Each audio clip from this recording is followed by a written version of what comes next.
Welcome to the Diamond Mine Podcast with Nate and Laney, where we listen to all 92 Diamond albums certified by Billboard. Today's album is Pieces of You by Jewel. Yes, sir. Alright, so this album went 12 times platinum, was released in 1995, has 14 songs, and is 59 minutes long. And let me tell you, this album delves into some topics. It does. I wasn't expecting anything super deep, but this album gets you a little emotional. It goes some places. So, And I will say that those 59 minutes went by pretty quickly. Yeah, like I wasn't miserable. I got a little bored because, if you listen to this album, Jewel just sings with her and her guitar pretty much. There was like one song with piano, but mostly it's just her and her guitar, and so unless you're super duper listening to the lyrics, listening to it all in sequence isn't very encapsulating. Is that a word? Like it doesn't keep your attention. Encapsulating. Is that a word? Encapsulating. Either way, it sounds right. It sounds like it would fit there. Huh. Okay, if it's not a word, you just made up a word, so we'll go with Yeah, it. I'm like the Shakespeare of 2021. But, yeah, like, you got anything else to say before we delve into this? Mm-mm. Okay. Our first song is Who Will Save Your Soul? And I was not, once we first started the song, I was expecting, like, I was prepared for the worst because for the first 20 seconds, you can't even tell if she's speaking English. Oh, yeah. I forgot about also, shout out to my mom. She really likes Jewel. She used to bump Jewel back in the 90s and early 2000s. So there's that. But she sounds like Shakira to me. Like she gets that, I don't know what you would call it. It's like the back of the throat. It's that thing in your throat. It's almost like you speak with a frog in your throat. Yeah. Because she kind of had that like Shakira, maybe Christina Aguilera kind of sound. And she did this in several different songs. She also reminds me of Alanis Morissette. Mm-hmm. Just the vibe she gives off. She's like Alanis, but without the edge. Yes. In her voice. She's not nearly as edgy as Alanis, but no. I don't know. Her past is pretty. She has a past to her, but we'll get to that eventually. Yeah. So you can go ahead, Lainey. But this song, she only used 4 chords. I think it's like, I can't remember. G, C, A minor? G, C, A, and E minor. I think. Yeah. And then she just sang over it. And this came out in 95, but she was discovered in 93 in a bar. So she was really young when all of this really, took off. Word. That's all I have. Word to the mothership. Pieces of You. Did you think that was funny? Yeah, I don't know why I said that. Like that, I probably haven't said that in forever. Like that's not part of my vernacular. Just for some reason, the podcast brings out the weirdest side of me because I try to not have the.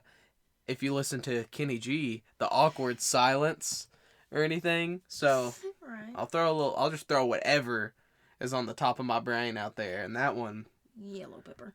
Indeed. So the next song, Pieces of You, is what the album's named after. In this song, she reminds me, and throughout the album, but this song is when I first hear it, she reminds me of like young Dolly Parton.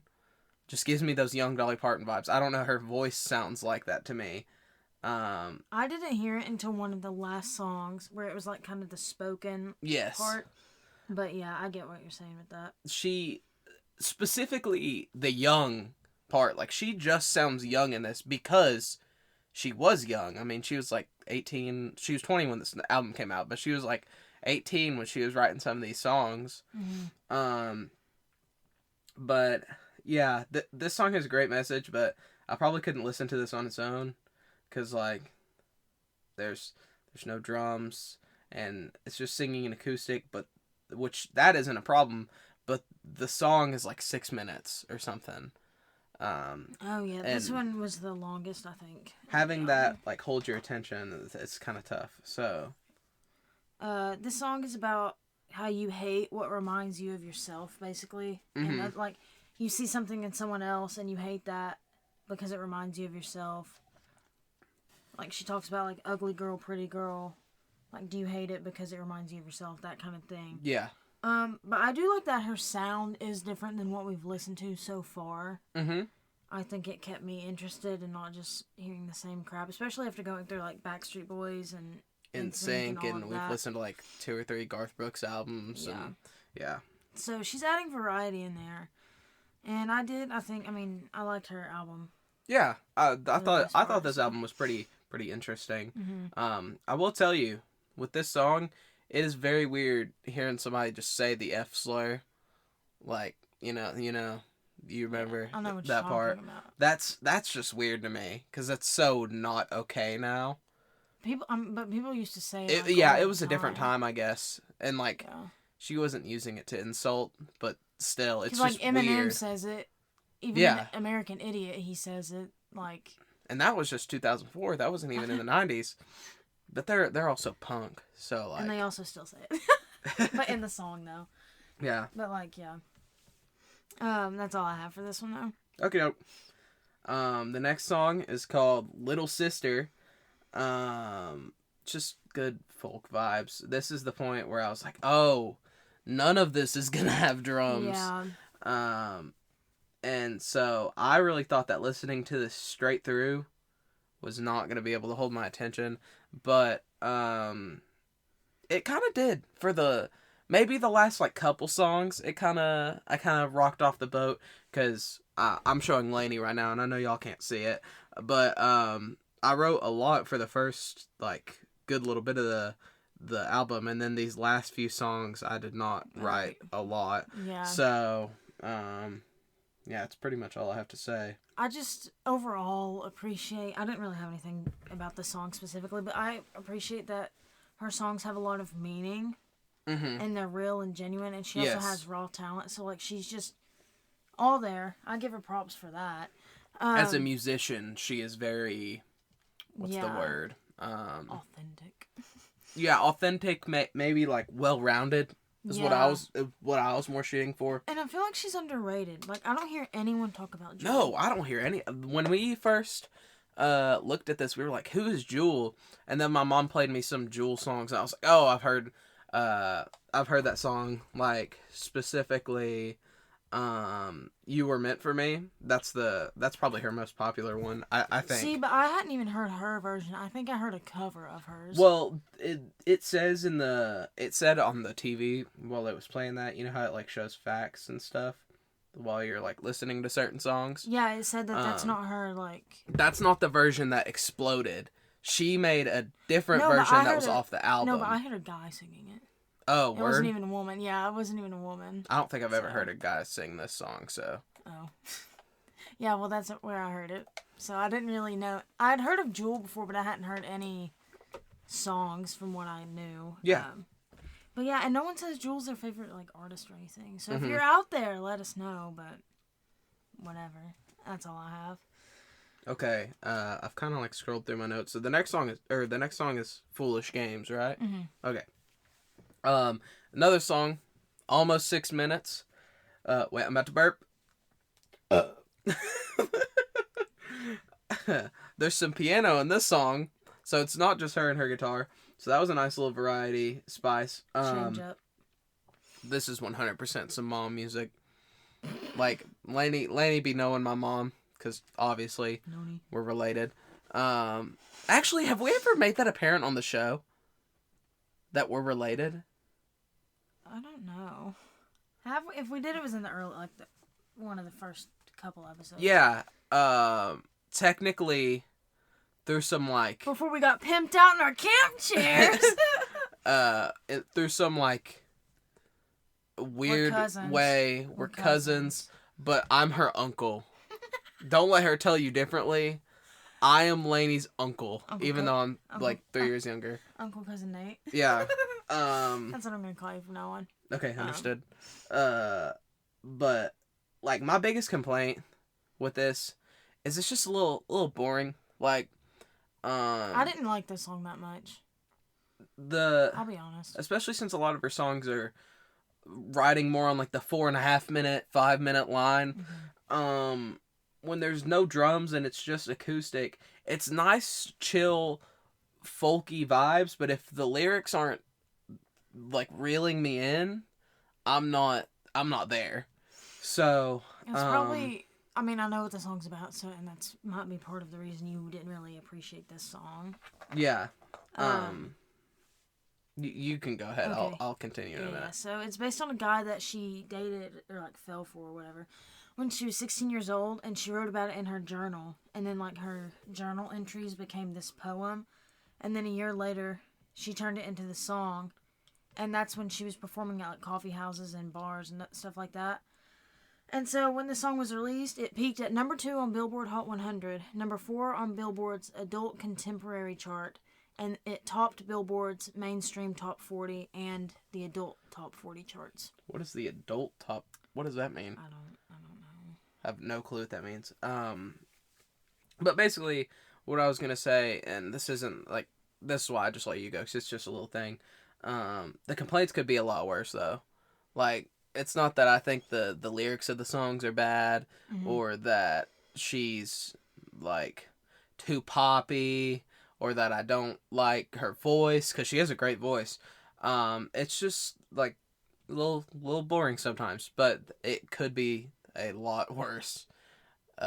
Examples: Nickelback, Creed, Oh my god. stuff like that. I forgot we covered that. Yeah, that was so rough, dude. That was rough. Those are the bad times. We're starting to get to the good times. Yes, I'm very glad we're getting to the good times.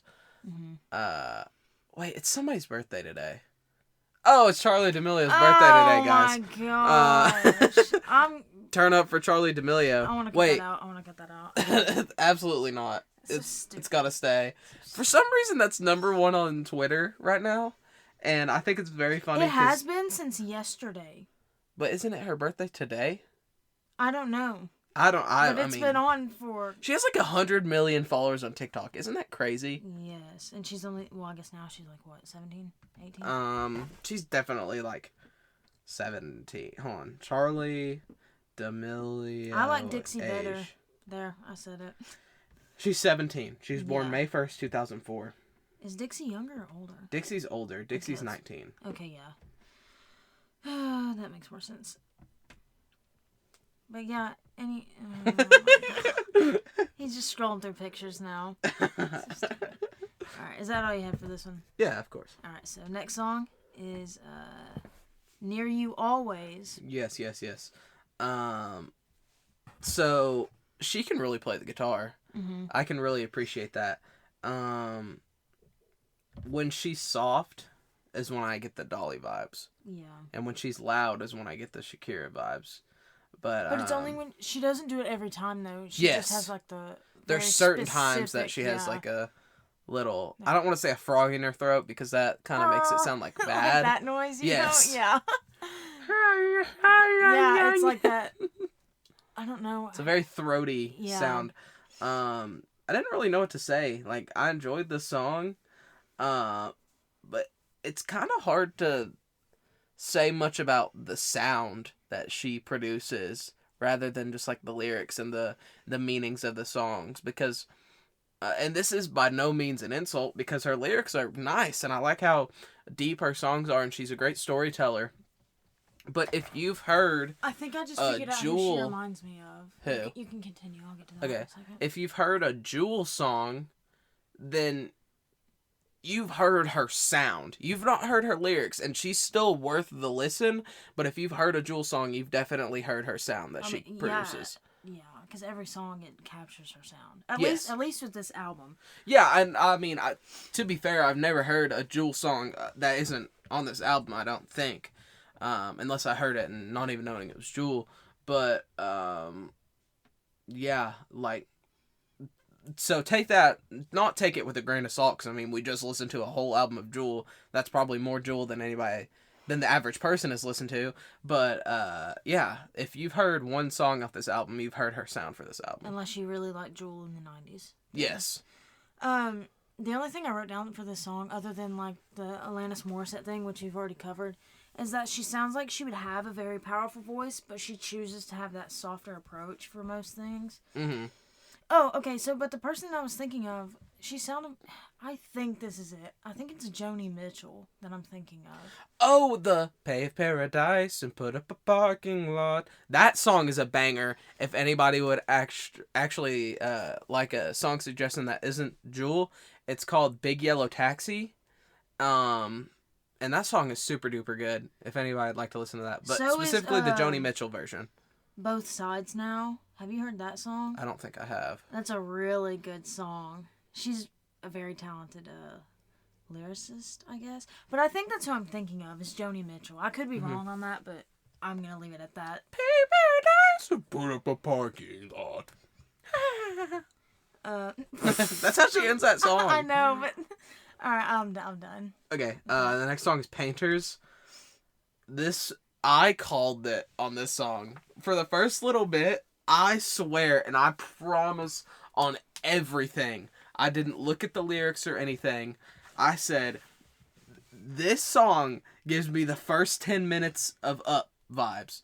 And if you haven't seen Up, I'm sorry. It's already been spoiled for everybody. But that is like my favorite animated movie, I think.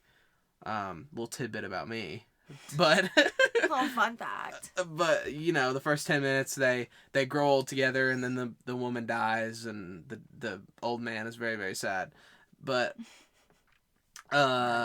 then the dude dies in the song. That's what happens in the Like, I called that, and I didn't even know the dude was gonna die, and it was so sad. Like, this song would have made my mom cry back in the 90s. Because it's like she's telling the story like she's old now, and she's like looking back on it. Yes. And then they were both painters, and like I guess it was the chorus said that they were painting themselves a lovely world. Like they had kids, families, they did whatever. But yeah, because then he like dies, and it talks about how he basically tells her to like carry out her life and do all of that. And yeah, it is pretty sad. I will say though, this song is too long. 6 verses, that's not necessary in my opinion. Yeah, it was really long. Like, even if the storytelling is great, 6 verses? Come on now. Like, who's gonna just be like, yeah, let's listen to this song with 6 verses when riding in the car? Like, no. I guess if you like purposefully want to cry, you just listen to that song.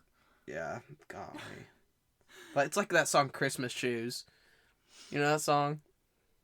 Where he wants to buy the shoes for his mom who's in the hospital. Oh, yeah. It's like just one of those songs that immediately makes you cry. My mom cries and I'm sure there's so many people out there that can relate to this. My mom cries every time she hears that song. Every single time.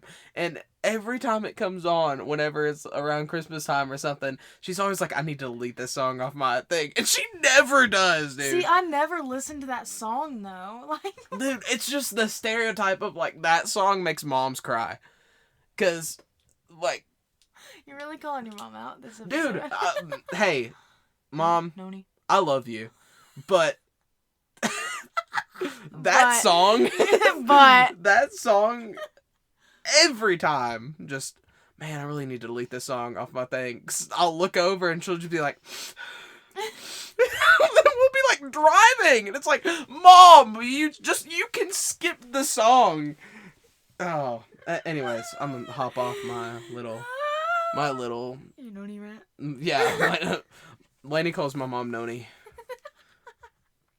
All right, next song. Anyway, morning song.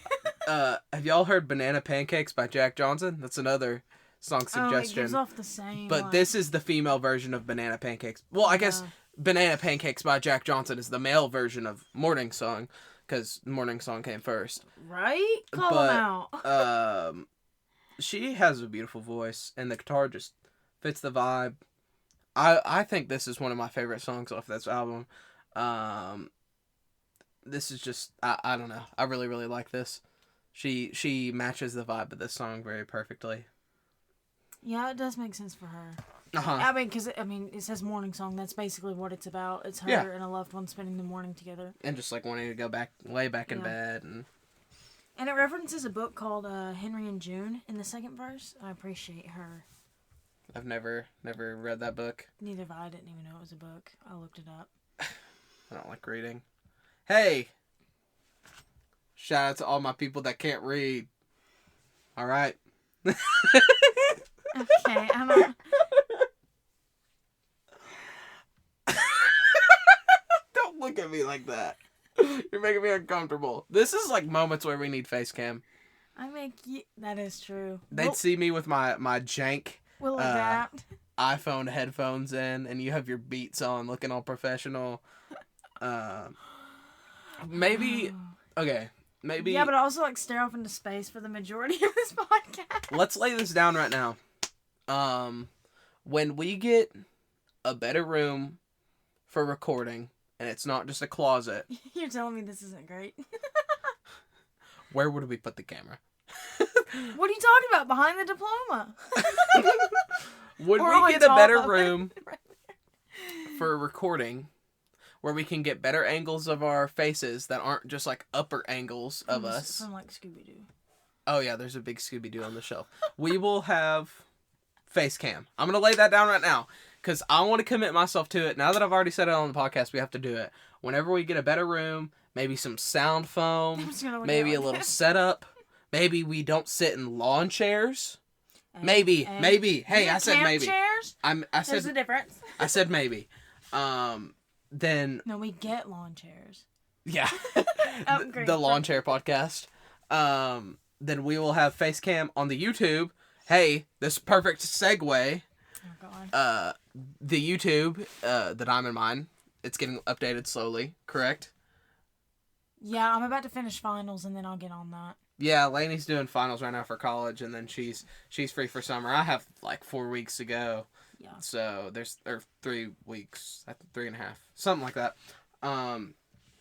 So then we'll start pumping out on the YouTube. Twitter, TDM Pod. We aren't even done with this album. I'm just segued to here because it worked out. I don't even know if we're halfway at this point, honestly. Twitter is TDM Pod, TDM POD. Yeah. And you can reach us on there if you ever want to talk. We aren't a massive podcast, so we'll chat with you if you'd like to we have 9 message followers. us or honestly, but think about that though. We follow 14. And think about like our viewership. Like we don't really spread this podcast everywhere. No, we don't And talk, we still don't have, talk like- about it on our personal accounts. And we still get like 10, 12 viewers a podcast, which is nice, and I really appreciate that. I don't feel like we show enough appreciation personally towards y'all, so I just want y'all to know we really appreciate that for everybody that does view, and the podcast will keep bumping out for quite a while. At least that's the plan. So yeah, TDM POD. If you ever want to reach us, we'll message back. It'll be either me or Lainey, whoever's on the Twitter account at that point, or whoever gets there first. Shout out to Canada, Germany. Y'all are consistent, and then in the United States, it's like Virginia, Texas. I think those are our top ones. Also Tennessee, but like yeah, we live here. Friends, like, yeah, it's people we know personally. Yeah. I can't pull up the analytics right now, but yeah. Those are the big ones that are consistent. Okay, so wait. Adrian. I wish we had a camera for that. Okay. Adrian. So, Lainey told me what this song was going to be about before we listened to it, And then you listened to it. That was sad. Yeah. That was very sad. So, Lainey, why don't you go ahead and say what the song's about? Because my notes are mostly about what the song's about. So. Okay. So I had to go on song meanings for this to get the full on description or whatever. And someone commented, or a lot of people said it was a sad but beautiful song, which I can get that. Yeah. But so basically, it's about a kid who has a canoe accident, and he goes into a coma. But then he wakes up and he becomes mentally challenged. But there's the girl character that was his friend who sticks around and waits for him and stuff like that. And then it talks about how, he has the hands of a man but the mind of a child or something like that, which explains everything that's going on. And her voice sounds like it's breaking, like she's about to cry, right? Yeah. And she kind of takes on that childlike sound in her voice, too. Mm-hmm. Which I thought was interesting. But that's all I have. Yeah, that's... kind of to piggyback off that. Her voice gets across the story of the song very well. Mm-hmm. Her voice cracking like she's gonna cry, and the childlike sound really gets that across. And in the song, she repeatedly says, "Adrian, come out and play." Mm-hmm. And as the story progresses, that phrase kind of switches meanings. Because, I mean, it first starts off like, "Adrian, come out and play," like, just he's a kid. And then he gets into his coma. It's like, "Adrian, come out of your coma." It talks about him having, like, dead eyes and stuff, too. Yes. It's really sad. Like, come out of your coma and play with, and be with us again. And then it's like, Adrian, like, because when he gets out of his coma, all of his brain just isn't, like, fully there, Mm-hmm. So it's like, Adrian, come out of that. No, but she says, like, Adrian came back. Oh, I can't remember the exact lyric, but it's like, Adrian came back, or Adrian visited, or something like that. So basically saying that, like, he came out of his coma. Yeah. And that's when it... Yeah. But, Yeah. yeah, I thought that song was pretty nice. Mm-hmm. I liked it. That's a very basic way to say that. What if that's what we did? We were just like, "Welcome to Time Mine Podcast, Nate Laney. Today's album is, I liked it, and it was cool. Did you like it, Laney? Laney liked it. Bye." What if I stopped the thing right there? Oh my gosh. Okay. We're just gonna, The next song. This is when we took a break, though.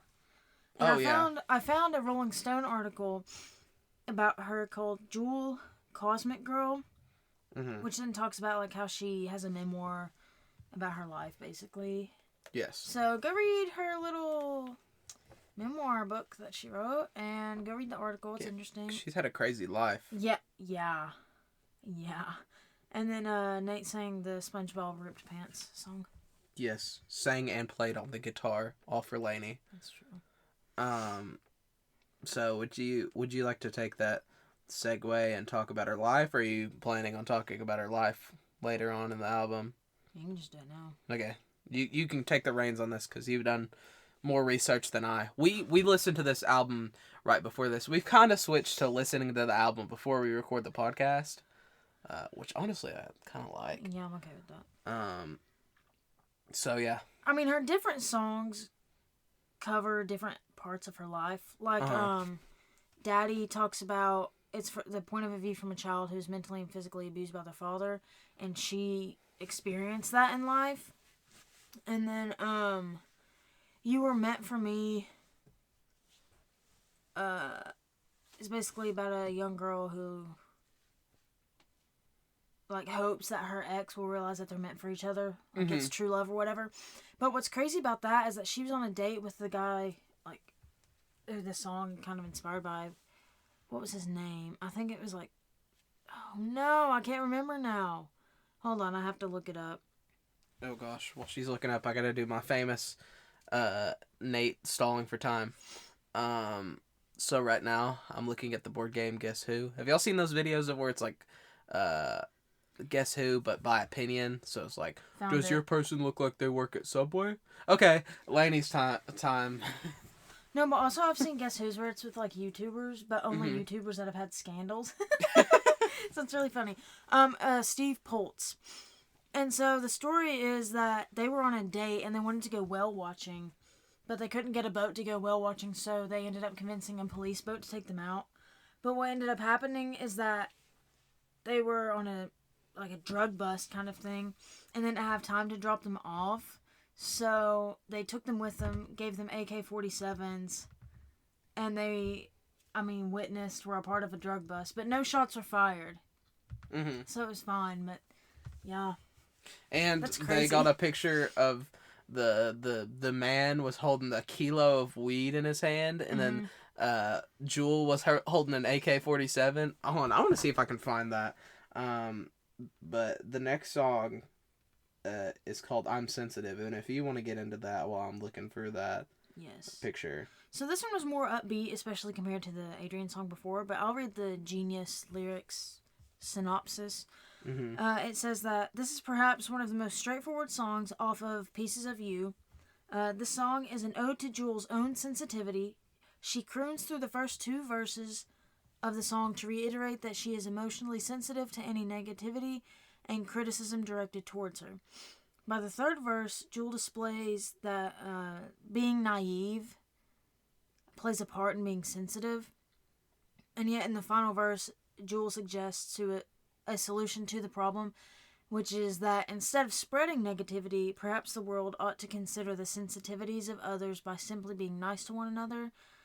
And yeah, that's really all I have for that. But Nate's still trying to find this picture of the drug bust thing happening. I can't find it. Oh well, I'll look for it. And if we find it, I'm going to tweet just with that picture. And what should the caption be, Lainey? We'll figure it out right now. It's got to be something really random, and then the hashtag has to be like if you know, you know, like the IYKYK. If you know, you know. What should it be? Oh, I found the picture. Really? Yeah, it took me 2 seconds, dude. It's because I kept looking up Jewel AK-47, and then it would show like, you know, like Jewel bedazzled AK-47s. Oh, there's another one. Where's one where they're holding? Yeah. I just typed in Jewel AK-47 Steve Weed. Just put both of those pictures on a tweet, and the caption is gonna be, We'll come up with the caption in the off time. Let's just finish the song. Sorry, I keep getting distracted. Right. Yeah, it's good vibes, and her voice in this is very childlike, and this song very much matches that vibe because like I'm sensitive and like kids are more sensitive and whatever. And this song reminds me of the end credits of Adventure Time. The "Come Along With Me." Yeah. That's another banger if you want to look that up. But yeah, I don't have much to say. All right, next song. You Were Meant for Me. And this is the classic. I've heard this one before, but not this version. This isn't the version that I'd heard throughout my youth. It's just good vibes. This is definitely going on the wedding playlist in the future. It's a simple yet heartbreaking song is how it's been described. Mm-hmm. And I already kind of touched on how she's basically trying to present the idea to her ex that they are true love meant for each other, whatever. And she's clinging on to hope that they will realize that. And the song was a hit for Jewel. And it hit number 2 on Billboard Hot 100 and number 1 on Adult Contemporary in 97. But the way you will know the song is from the "Even After You're Gone" lyric. Like that one line is what gives it away every single time. Yeah. That's all I have for this though. Word to the mothership. The next song is called "Don't." I've liked her stuff, and the messages have been good, but this is definitely where I was like, okay, her sound isn't gonna change, and I was getting a little bored, I guess. And the fact that there was like no possibility of a banger coming up or anything that was gonna like liven up the mood was kind of discouraging to me. Right. It's about a girl trying to get over a guy but like everything he does makes her want to love him. It's very simple, soft-spoken. Yeah, that's it. Yeah, I don't have much to say. Just, all right. You know. The next song, though. It's called "Daddy." Hold on. And this song is just wow. Like. Did you write anything down for this? I wrote a little bit that I'll do I'll say what I have to say, and then you can go ham. Yeah.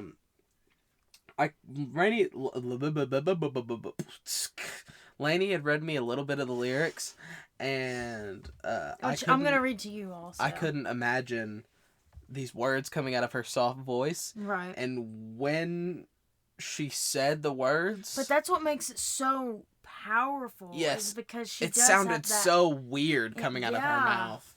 Yeah. So I'm gonna let Lainey take the stage. Okay, so go ahead. give you the back story before I read the lyrics. It's from the point of view of a child who is mentally and physically abused by their father. But she elegantly delivers it and has this sweet sound, but the words are so violent and hateful, and she shows that slight hint of anger, which we haven't really seen before now. But I'll read you 2 of the stanzas that she has written. It says, sometimes I want to bash your teeth in, Daddy. I'm gonna use your tongue as a stamp. I'm gonna rip your heart out the way that you did mine, Daddy. Go ahead and psychoanalyze that. I really like that line. I don't know why. 'Cause I'm your creation, I'm your love, Daddy, grown up to be and do all those sick things you said I'd do. Well, last night I saw you sneak out your window, Last night I saw you sneak out your window with your white hood, Daddy. What's that say about you? I'm sloppy, what's that say about you? I'm messy, what's that say about you? My bones are tired, Daddy. And that's how it ends. Just super, super raw. Crazy is what I think. Like, that's, like... I don't know. That's just insane to me. Just the rawness that she shows and the vulnerability in the song is very great word choice. Yes. If you were to just listen to this and not listen to the lyrics, you think that this is just a basic Jewel song, but really thinking about the lyrics and the fact that she did have an abusive childhood and that this is likely mostly based on fact is crazy to me. But since then they've mended their relationship though. So that's good. Yeah. Happy ending. Right. Next song, Angel Standing Wait, By. Hold up. We're gonna have to take a pause. My mother is calling me. Okay, so yeah, we back. We're back. What's up with it, players and pimps? Alright, take it easy. Next song, Angel Standing By. Here we go. So this is where I don't have like anything. I literally wrote 2 sentences. She's harmonizing with herself, which is cool because she has a beautiful voice. Yeah, I really like that. But I'm still it's bored. I was bored at this point. This is where I'm checked out. So, like I said, she harmonizes in like a higher pitch than what she normally sings in, which I like. It was a very short song though, so it made it okay. But I feel like this song was written from like a parent's perspective to a child about loving and protecting someone you love, and it's like you're the guardian angel, that kind of thing. And that's all I really have. Not much to say about that song. Word. The next one though, this is another song that's about very not trigger warning, drug abuse, graphic content. A very, very raw subject. Yeah. Which I don't think she ever faced. So I guess this is told from a character or somebody that's been in her life. But the next song is called Amen. And it's about heroin abuse. She delivers this with such a beautiful voice, yet the subject is so dark. Yes, dark is the best word, because if you've ever like known anybody that has had trouble with like harder drugs like heroin and stuff, it's a very dark, slippery slope. And when I read the lyrics out loud, you could tell that it was what it was about. Like, we knew immediately what it was about. Because it was like the hot bite entering your veins. I'll read that, yeah. Yeah. But her voice beautifully, I guess, expressing such a deep subject it's not jarring. I want to say jarring. It's just unexpected. I think it really gave the song an eerie sound. Yes. That's how I described it. And I'm also watching Breaking Bad right now, so this really like fed into that. But I thought they cook meth in that. They do, but then at one point Jesse does heroin. It's a whole other like storyline within the plot. But we can't spoil Breaking Bad, because Breaking Bad is highly regarded as like the greatest show of all time. I've never finished it, but I'm also only on season 3, but whatever. How many seasons are there? 5. Yeah. Okay. Getting into this though, so this song is about heroin addiction. And the lyrics, some of the lyrics read, "Hair aflame, wild look in your eyes," and then it goes into, "A forest fire nibbles at your veins, crawls up your arm, runs away with your mind." And I mean, that's about shooting up and getting high. And then some more lyrics say, I stare out, but something's in the way. And this wasn't from Genius Lyrics. This is from Song Meaning, so it was someone's actual like comment, is what I'm reading from. And they said that if you've ever seen someone on heroin, it's an accurate description. And then in the song, she also references God. And this person says, I think this has to do with the fact that most people have a very finite understanding of God. And they feel that everything bad that happens to them is because of God, and that he's just supposed to sweep down and save us from everything that bad that we do. Yeah. So this song was very heavy, I guess. Like, it was. Yes. It's very... There's no I guess to it. That song is literally just heavy. No. And it was an interesting end, because this is the last song on the album, so interesting way to end it. Yeah. That's all I have. Personally, especially as we've discussed the topics and the lyrics and such, I've grown more and more fond over this album. Yes, the sound may be very similar, and that's possibly why it's so low on the list of the 92. But the lyrical content is very good, and if you're looking at it for lyrics, this album does a very good job of that. I wrote down a little clip that says, Jewel has a common theme with sadness, which is mentioned in the Rolling Stone article, and they describe it as like melancholy, that kind of thing. And every song sounds very similar but different at the same time because it's heavy with an acoustic guitar. And that's the majority of her stuff, but her subject matter is a lot better than what we've listened to. And that's all I have. You know, I bet you never knew. We're sitting under a bunch of clothes and stuff. They probably imagine like a pile of clothes. You just put that in there. No, that's been there for like the past 5 million podcasts. Then where's the water bottle I just put in the side of your chair? No, there was an empty one in the side of your chair. It was this. I filled it up. Oh. Yeah.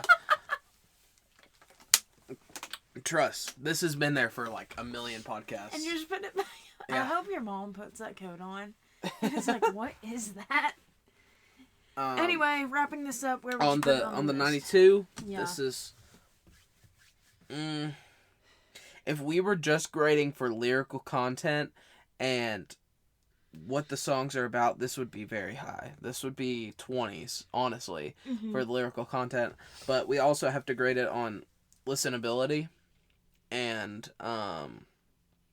in a vacuum, listening to one of her songs is very enjoyable. Like, if I was just listening to one and then it went to a different artist or whatever, but listening to the album straight through was a little difficult because of the it's just her and her guitar, and she's singing this folky vibe, and nothing really gets too hype or anything.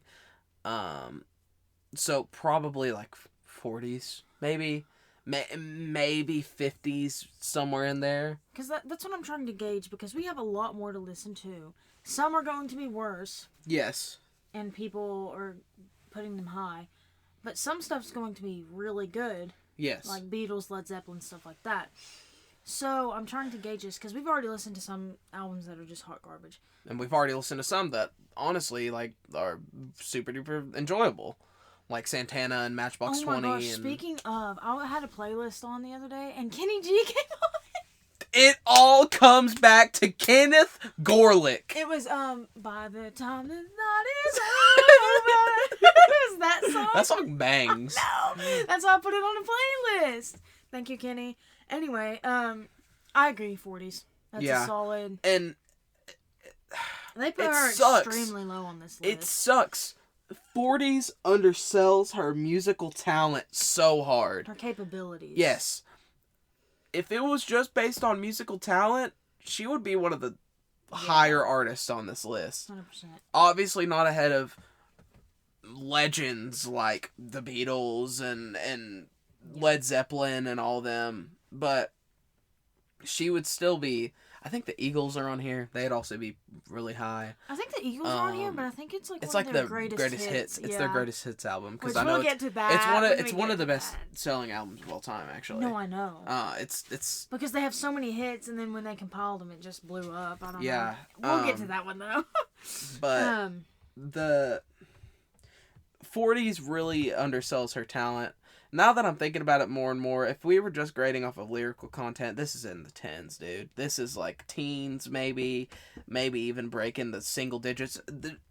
It's just so raw, and the subjects are just so elegantly displayed. And it's stuff that people don't talk about. Yes. Because some people, people write songs about love, breakups. Sometimes they'll touch on anxiety, stuff like that. But this goes in, heroin and detail. abuse and things of that nature. Things that some people are, not necessarily taboo, but when you hear it, you're like, whoa, that was kind of heavy. People avoid conversations about this stuff. Yes. And it's things that need to be talked about. Which, I mean... Maybe not at, now, 2021, a bunch of stuff's coming into light about abuse. Like, Marilyn Manson is getting sued by the actress from Game of Thrones. I saw that. I can't remember her name off the top of my head, because I read something it was he cut her electrocution. Like, what?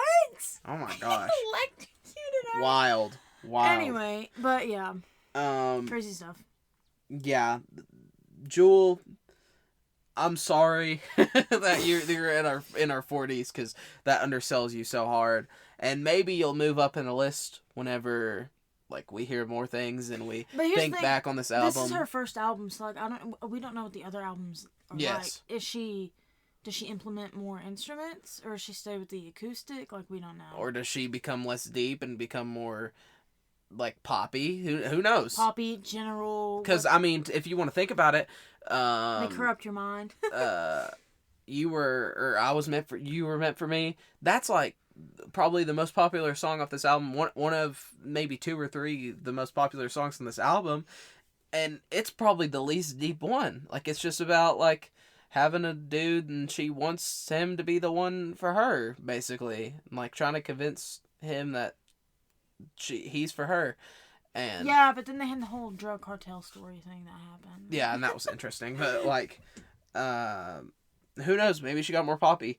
I think I'm gonna listen to at least a couple more Jewel songs to see if I can develop more of an opinion on her, and see if she really is this deep all the time, or if it was just a this album thing. But if you want to leave it off on that note, on a little positive note, listen to this album.